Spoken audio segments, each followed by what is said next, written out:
What's going on? What does it all mean? That's what some people are feeling, right? WoW's story has been kind of choppy. Loads of us have dipped in and out over the years. You've missed vital info. So here is everything you need to know about the cinematic Blizzard are using to kick off the World Soul Saga, WoW's trio of upcoming expansions, in today's video that's made possible by our awesome members at bellular.ghost.io. Anduin, boy, he has had a really rough time. Here we basically see a man whose faith is really broken. You might be wondering why, okay? So, let's be real. The story that got us here through BFA and Shadowlands is kind of rough. And in a way, I think Anduin is a little bit meta in this cinematic. He maybe represents a lot of people's faith, not in the light, but honestly in Warcraft in the future. But also for a lot of people, they didn't really know how he got to this stage, so let's do it. Anduin's father died. He's then thrust into leadership right when the stakes are absurdly high. He then moves from the Legion invasion straight into an arms race that turned into a global war, one where his side took tremendous losses, often resulting from his own orders, because as king, if you think about this at an actual scale, yes, he ordered thousands of people to their end. It's also a time where key subordinate leaders like Tyrande flat out betray him. Anduin says, Tyrande, do not go to Darkshore, we need to do other things. She just goes, does the whole Darkshore war front, right? And this is something where obviously it would be hard on anyone. As we go into the books though, we do see in the book betrayal where of course we actually get Anduin's inner monologue. Yeah, the pressure really is building on him. Okay, next then, this is N'Zoth. Right as the war concluded, sheer madness engulfed the world. Now then, N'Zoth dies, so it's time to breathe. But of course, not if you're Anduin. Obviously by the end of the Maw, he is left behind after we make an escape. He's then tortured a lot. And by the way, Zovaal tortured, that is like hardcore Terran Empire, Mirror Universe, Star Trek, really hard stuff. Eventually then Anduin would be dominated. So the question is, what's it like being dominated? Now I did reach out to my boy Taliesin for some comment here. Wasn't able to get an answer back, so at least for now I'll do the official lore. Okay, two things are basically happening with Anduin. Number one, domination magic itself that is inscribed on the runes, right, that are like in the armor. That gives the jailer very direct control over his body. Now the deal here is, right, imagine this. If you're like me, you've experienced sleep paralysis. Maybe you've seen some shadow people or demons while you've had it. It's not particularly nice. But you know sleep paralysis? That feeling of being trapped inside your body, unable to take control. It's like that for Anduin, but it's way worse because, you know, he's committing vast atrocities. The other thing, though, that kind of makes it even worse in a way is that Arthas' soul is inside Kingsmorn, and that is the thing that absolutely allowed the domination magic to be going on overdrive. Now, many people say, why is Anduin traumatized? He was mind-controlled. That's the thing, he wasn't mind-controlled. Of course, in many mind-control stories, it's maybe like sleepwalking. A character, you know, they snap out of it, they wake up, whatever, and they're like, oh, what happened? They're entirely unaware of what went on when they were, say, sleepwalking or when they were mind-controlled. For this, no, it's made very clear. Anduin was in there watching everything. In a way, his body was doing everything in a way where he could feel it quite physically. So Anduin was in there. He wasn't mind-controlled. His will was dominated. When he says, the things I've seen, the things I've done, he does mean that quite literally. And later on, in a conversation with Sylvanas, he mentions the sheer feeling of exhilaration and power that went through his body. It's like, even though he hated it, his body still felt like, oh boy, and really powerful, as he was all hopped up on that crazy jailer stuff. And basically, through coming to terms with that, Anduin is as we find him now. This is the Shadowlands epilogue. This is something that many of you will not have seen, but it does actually spell things out fairly clearly. Why are you here, Anduin? Your kingdom and your friends are awaiting your return. My friends, the ones I almost killed. They believe my hands are clean, but they don't feel clean. It is perilous to confuse what you are made to do with what you choose to do. How can I not when it all blurs together? It was so horrific and exhilarating. And it sickens me to think that satisfaction may have been mine. Ah, so that's why you've come. You fear you might not be who you thought you were. I'm starting to wonder if I ever knew. Okay, so by the time of this big new cinematic, 3 years have passed since the Jailer's End. So for those years, Anduin Wrynn simply wandered about the place. Basically, he spent time with wounds that refused to heal. He was disconnected from the light that used to burn with his deep sense of justice, his sense of what was right. But the thing is, his sense of right and wrong is like a little bit topsy-turvy, because for him, his my body enjoyed doing this horrible stuff. It enjoyed the raw power, even though it was deeply wrong and I hate it. So basically, Anduin not being able to use the light, not really wanting to call on it, that means that he no longer sees himself as just. He doesn't see himself as the guy he used to be. And you have to remember how the light works in the mechanics of Warcraft, right, guys? The light, that is basically responding to your faith, your raw faith in the cause. Now, very often that's a thing for good, but there's a reason why I say the Scarlet Crusade can use the light for ill. So Anduin here, he's not being punished by a higher being. It's not like, it's not like there's a god involved in light and God's like, you have been naughty, you ain't getting that power. It ain't that. This is purely him essentially punishing himself.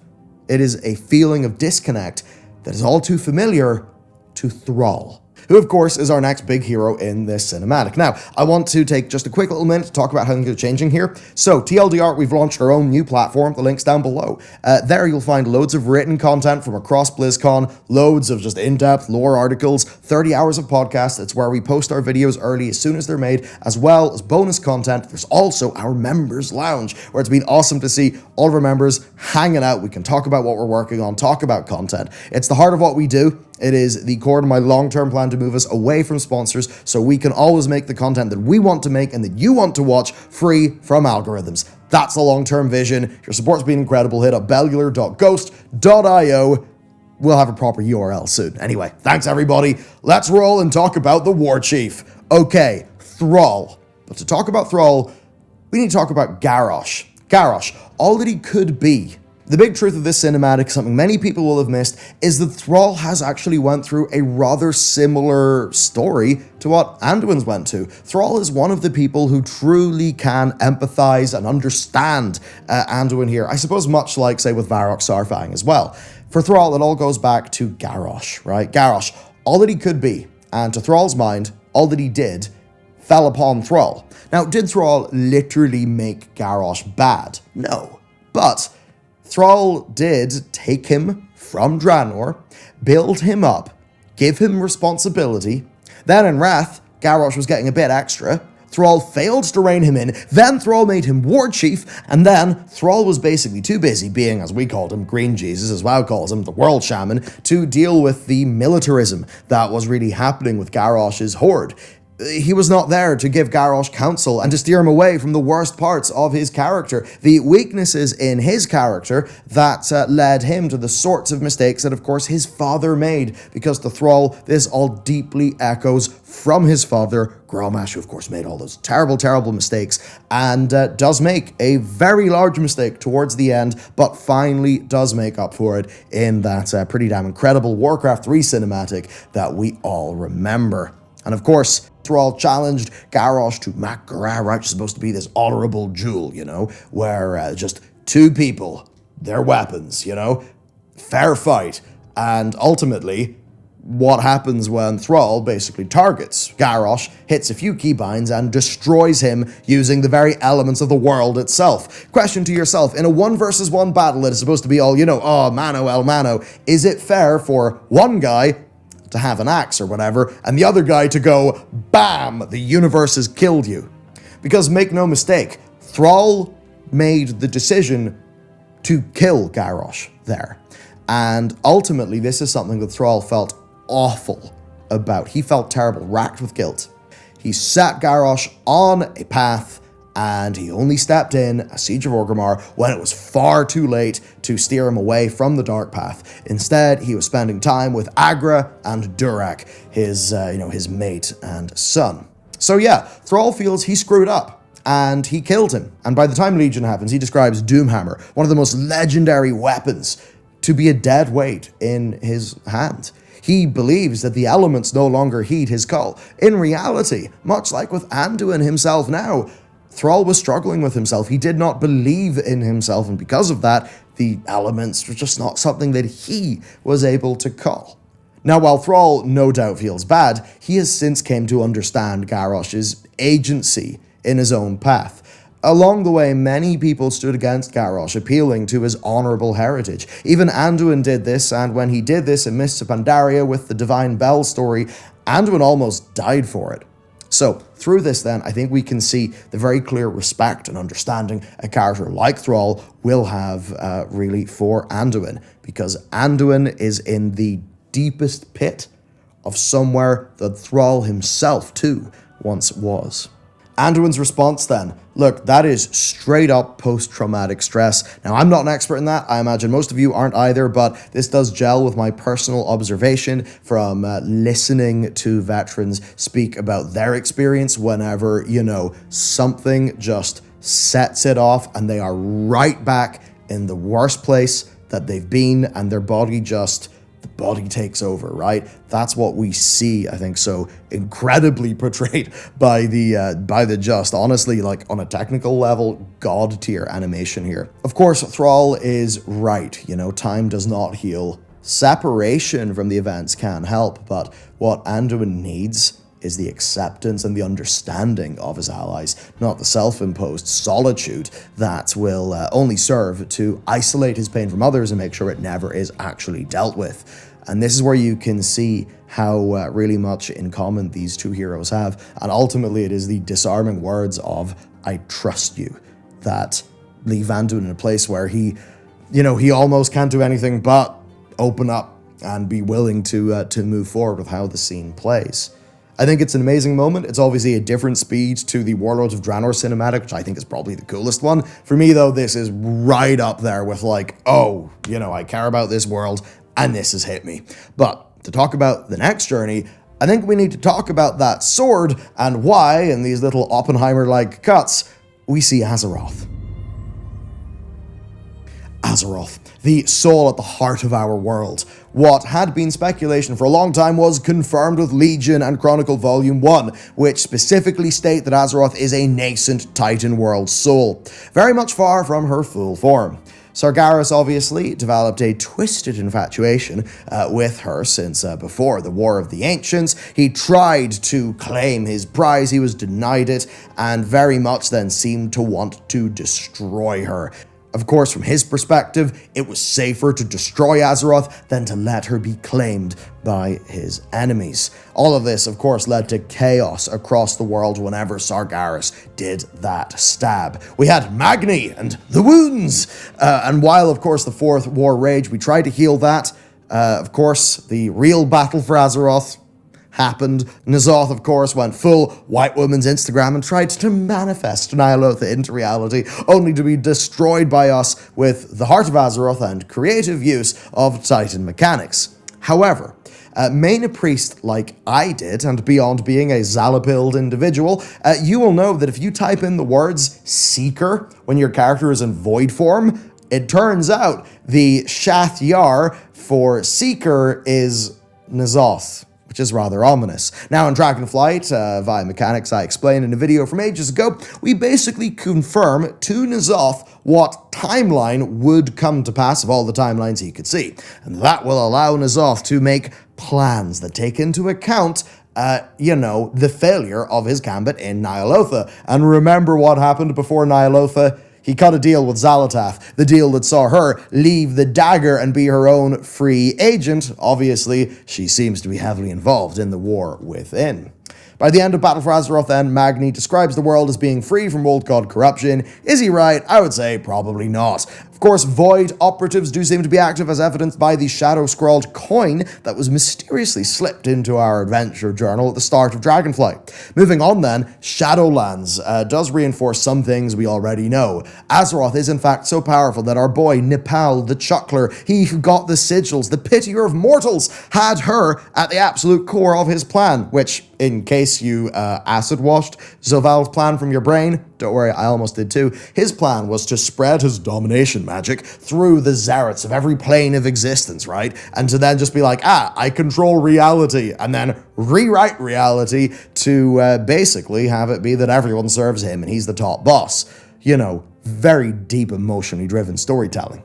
But the key point there is that Azeroth canonically is so powerful that, fueled by her energy, he could basically reboot and remake the universe. Now, obviously, the Titans, who we have broadly thought to be our mates, they see her as a source of ultimate power, such that securing her would usher in their victory. We know that Void wants to do the same because if they claim Azeroth, they'll have the power to bring in the Void Lords. If you notice a pattern here, it is that she is so powerful that she is basically the key of every bad guy's plan. So, why is she calling out? This is where it gets interesting. Anduin, hear me.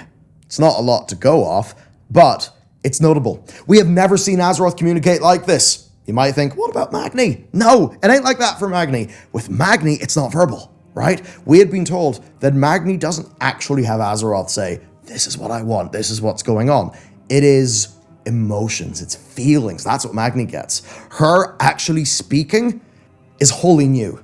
This perhaps will indicate a new level of consciousness, that after being in slumber for all of this time, Azeroth in a way is actually waking up.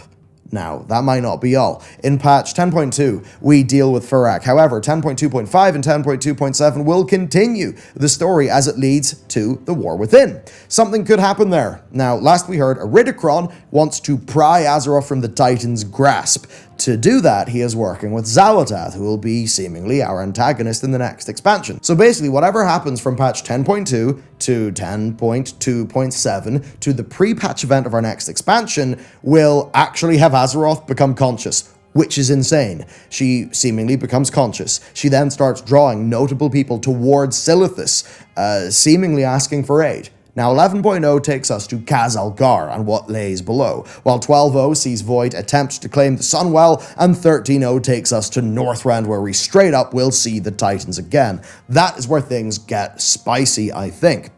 Metzen told us that there's some sort of conspiracy, something going on with the Titans that we're going to learn. Now, remember, the Titans have never overtly been our super good guy friends. We just kind of thought that. They were kind of like the gods that loomed large over the setting, we went into their ruins and stuff. But obviously, if you were playing in Wrath of the Lich King as I did, you'll remember when Algalon tried to reboot the planet and kill all of us, right?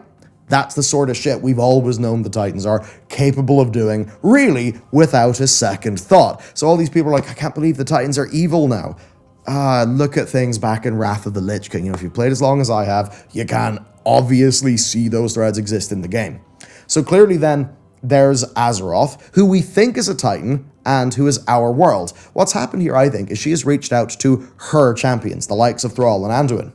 By the end of the saga, I believe we will be defending Azeroth from those who wish to use her as a pawn. Either to destroy the Titans, like with what Iridikron wants, and I think when Metzen talks about this conspiracy, we'll probably have to have major words with the Titans. See, a major plot point of Dragonflight is the Primal Dragons being pissed that Alexstrasza allowed the Titan Keepers to infuse the dragon eggs with Order magic.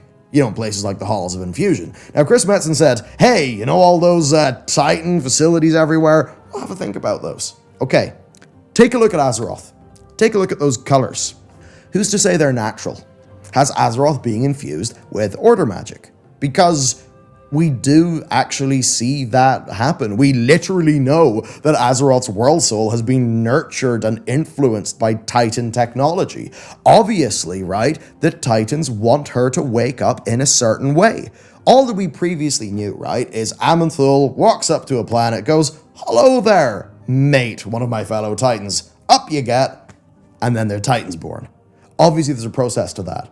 Clearly, then, that process is what's been happening on Azeroth. And I think that raises big questions about what she truly is. And ultimately, right, I think one of the core plot lines, through lines of Azeroth has been, we're the champions of this world. Screw all you big highfalutin dickheads. This is our world. We will defend it. I think the way that is going to play out here is that, Azeroth will probably wake up in some way by the end of this saga, but she will be what she naturally always would have been, rather than something that is just at the whim of some external force. Certainly one thing we should all remember is the Il'gynoth line. The King of Diamonds has been made a pawn. What does that mean, right? Because that came from the perspective of Il'gynoth. And I'm probably thinking, yeah, the King of Diamonds was made a pawn of the Titans. Yes, he was doing all this stuff to help Azeroth, but ultimately what was he doing? He was working with all the big Titan machinery that is doing whatever the Titans wanted to do to Azeroth. In a way then, Magni's a pawn, just not in the way that we initially thought, which of course is how all these prophecies actually do end up working. What do I think will happen? Personally, I think that whenever we wake him up in patch 10.2, Tyr will give us a bit of a lore dump. We'll learn suspicious things related to the war within, especially with the Earthen and the Arathi humans. And of course, Xal'atath, who I think will be positioned as a villain, but I suspect almost certainly will survive this expansion, probably turn to our side. I think WoW is just showing more sides to the Void now. I think that, I think she's a bit of a free agent, right? Less of an ideologue. 12.0 will probably have us deal with her and Ashara, and by the time of 13.0, Iridikron's plan will be working. Because remember, in the Dawn of the Infinite Dungeon, what Iridikron says, he wants to force the Titans here, and then he wants to completely beat the shit out of them. That likely means that Iridikron will be a multi-expansion, big, proper villain, not just a, here's a dude, kill the dude, next expansion, it's another dude, kill the dude. That is exactly what WoW needs. Previous things that worked really well include Gul'dan, who was built up across like 2 expansions. If we can get that, but stronger with Iridikron, I think that'll be really strong. I love his vocal performance. I love his kind of like appearance. He's just written to be really hardcore. And if he's actually given the time to breathe, that will work for WoW. Okay, some other things then. I think we'll probably call BS on some Odin-related stuff. Odin and Tyr may throw down, and along with all that, Sargeras and Illidan will likely also return in WoW's 13th, or at least 13.0 version. What is WoW's next saga? I know I'm literally speculating for the 13th expansion, version 14 of WoW, but here's what I think. I think Medivh will come. I think Medivh will lead us into the next saga, just as he did with Warcraft 3. I did a video on Medivh a while ago on the channel. You'll probably enjoy it. That is it for me, though. Okay, thank you to everybody for watching. Thank you especially to our members on bellular.ghost.io. Quite shortly, I will be gathering and answering your questions at the end of videos. You can leave them for me on the Members Lounge Discord that you've all got access to if you are members. That is where you will get early content, where you will get bonus content, written articles, guides. The boys, the team are going hard, so that's what's up. All right, awesome. I'm pretty excited to do a lot of lore content in the future. Hope you're having a good time too. See you next time.